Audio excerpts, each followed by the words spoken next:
This government shutdown is mean. That's what we're hearing from the left. Okay, we're hearing like, this is different. This is mean. I can't believe they'd be doing this. And then on the right, we're hearing, well, it's all their fault. It's all the left's fault.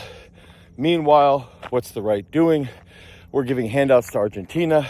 We're saying we don't like big government, but we're buying into companies like Intel. And then on top of that, we're funding the fascist organization of ICE. So both sides in this entire discussion are absolutely delusional. And I was actually at a grocery store last night here in my hometown. I just purchased 50 acres here. We're about to build a brand new house. We're worth close to $5 million. And I was talking to a friend of mine who I've known since high school. And he's like, no, this ain't right. This shutdown ain't right. This isn't what I voted for. Well, what did you vote for? Well, I voted to keep them borders protected. So you voted to keep these borders protected, but you didn't think that there was going to be cronyism, there was going to be handouts to the rich, there was going to be all these different factors. Like, we knew this was going to happen. We knew these things would have happened. So what I want to do is I want to talk about some things around the government, and then I want to provide some resolution, and I want to give you guys, as normal people, a way to think through how you can handle this, how you can prep for these different things, and actually have something proactive. Because I think when we're looking at both parties, the left is just totally incapacitated and incapable of taking something like this government shutdown and running with it and being proactive and be like, this is what we need to do. They don't have a plan. They have zero plan. They have zero capability. So the first thing I want to talk about is, if you ask people when they're talking about the government, what is the purpose of the government? And one of the big factors here, I was just in Japan, I was just in Norway, and when I was talking to these guys that were in these countries, they were laughing at the United States because there's no definition of what the purpose, what the role of the government is. And I believe in a case, okay, the government should be responsible for at least 5 key areas. And I look at it as like, 1, defense. Okay, so we can argue like the military, police, things like this. That's defense, okay? And then we can debate what is under defense. But defense is a main priority. Infrastructure, so roads. And the reason why I believe infrastructure should be a discussion point for government, okay, is because we all use it. We all benefit from it. Commerce benefits from it. So that's a huge aspect, okay? So we can talk about infrastructure. Now, I'm going to bring this up. Some of my friends who tend to be more right-leaning, they'll say, well, why do you think that Trump's a bad leader? He's cutting infrastructure funding only to blue states. Remember, the goal here is that even if a state doesn't vote for you, you still have constituents in the state that you have to represent. So why are we being petty, right? Well, we're being petty because we never actually define these things. So you can look at that as infrastructure. The third thing that I would say is, how are we handling healthcare? Okay, what is the actual plan around healthcare? Because in our system, the healthcare system's a joke. Right now we have government handouts to super rich corporations. It's just an absolute disaster. You get dropped off of healthcare at certain points of the year just because you just get dropped off of healthcare. This has happened to my family twice. We pay a monthly bill over $3,000 because we have a large family for healthcare, and it's totally ineffective. Okay. So have some discussion around what is the responsibility of healthcare. Education. What's the responsibility of the government regarding education? Just have a discussion. Let's have that discussion. And then finally, underprivileged. And the reason why I would want to bring up underprivileged is Confucius, and this is what I went to school for, had a quote where he's like, if you have a country that is incapable of taking care of elderly and poor, then you have a country that is just absolutely demonic. Okay, now I'm paraphrasing in that case. Now, with all those things being said, the biggest difference between these other countries and the United States is they define the government, they debate within those confines, and then they provide a sense of, okay, if we're going to do this, there's a timeline and there's accountability. Okay, so if we're going to have something like SNAP, okay, there's a timeline, there's accountability. If we're going to have something like social welfare or corporate welfare, there's a timeline, there's an accountability, there's something going on the back end. For instance, if they would have a government handout like the United States, let's say Trump just spends how many billions to give to Intel. Okay, based off of this money, for this timeline, you have to employ this number of people in the United States.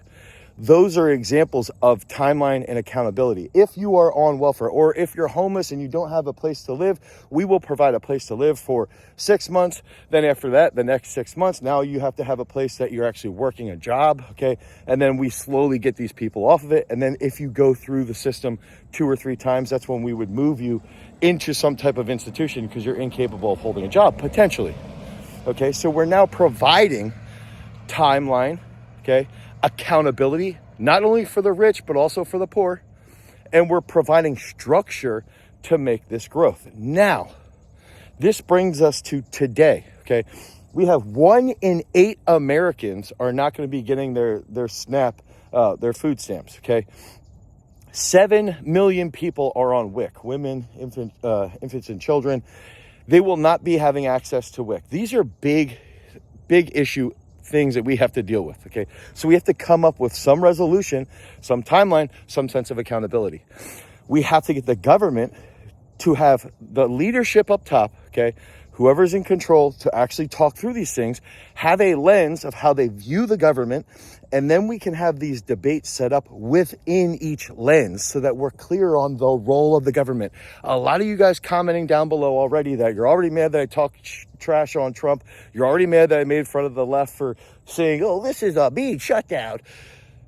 You're not even able to provide a definition of the role of the government. You can't do it. You're incapable of doing it because you don't think that way. And if we all start to think like, all right, what's the role of this thing? Now we have something to build off of, okay? So those are the big aspects there. If we're looking at things like SNAP, we're looking at things like WIC, then we start to look at things like the FAA. If you've flown in and out of Newark in the recent weeks, Newark in general has a 75% late rate, meaning if you're in a flight coming into or out of Newark, there's a 75% chance that is going to be delayed and late. It's even worse now. And the problem there is that there's tourism. Thanksgiving's coming up. There's a lot of commerce that comes through airports. FAA should be, in my opinion, a federal government, a federal government entity. And the FAA, when their technology is up to date, operates really damn well. If we can update their technology, they're going to be even better. Okay, I would argue it's way better than if you're flying into Europe or Asia. So there's certain areas. The other thing is the FAA is controlling airspace. This is a way to look at through defense. Okay, so if we update their infrastructure and their technology and we do a better job there supporting the FAA and we have very clear timelines and accountability, now these things are going to be improved. So that's my little rant around the government. That's my rant around, we're looking at SNAP and we could even say, in this case, 1 out of 8 Americans is not going to have access to food. That's a problem. And in this case, we have a president, a Congress who will fund ICE during the government shutdown, but not handle SNAP. That's an example of a problem, okay? At least in my mind, there's a moral issue here. I'm just saying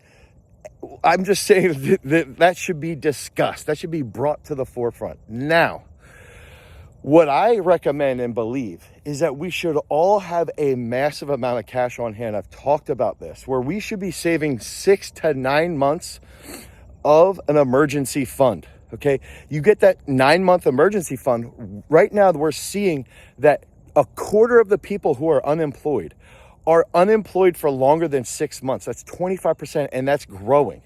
So if we know that 25% of people that are unemployed are staying are unemployed for more than 6 months, then our emergency fund should be up to 9 months. Okay, prep that way. Keep those things in line. The next big aspect. We spend so much money, so we are so comfortable in this country. And instead of looking at things and saying, you know what, I've got to figure out how to resolve my issue.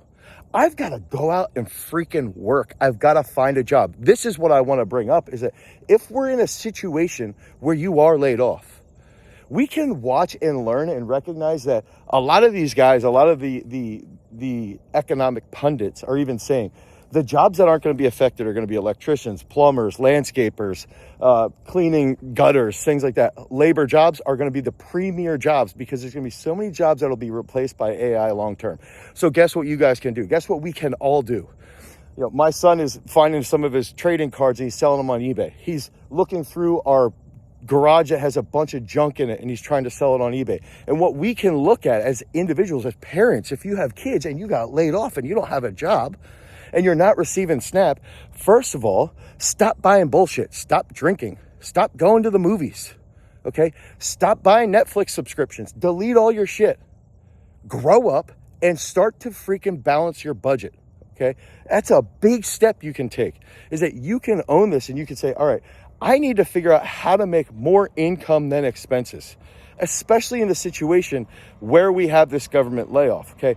Then you're going to have more income than expenses and you own the income, okay? You own it and you figure out, I'm going to have more income than expenses. I'm going to control my income, okay? I'm going to make more money by cutting grass, shoveling the snow, picking weeds, trimming up a tree, moving a tree, whatever, dropping stone, doing anything that you can do. Meet somebody who has a business, go into a business and say, I want to help you. I want to help do the grunt work for you, because those are the jobs that you can make extra money. So now you start to have more income than expenses. You might get paid under the table for the time being, but you're going to learn a way to make yourself more valuable instead of saying, this is a mean shutdown. Now you are more valuable to the economy. You are more valuable to the people around you. Okay, so you figure that part out. Okay, then you keep working and growing in that specific role, and you try to take it to the next level. But for starters, it's gotta be, you gotta stop buying dumb shit. You gotta stop doing things that aren't right as far as your budget is concerned. It's simple math. Save as much as you possibly can, work towards that 9-month emergency fund. And then as we balance the budget and as we start to wait for this government shutdown to end, you have control. Okay? You have control. You have control of your efforts, and you can't blame the government. You can't blame anybody. You can't blame your employer for getting laid off.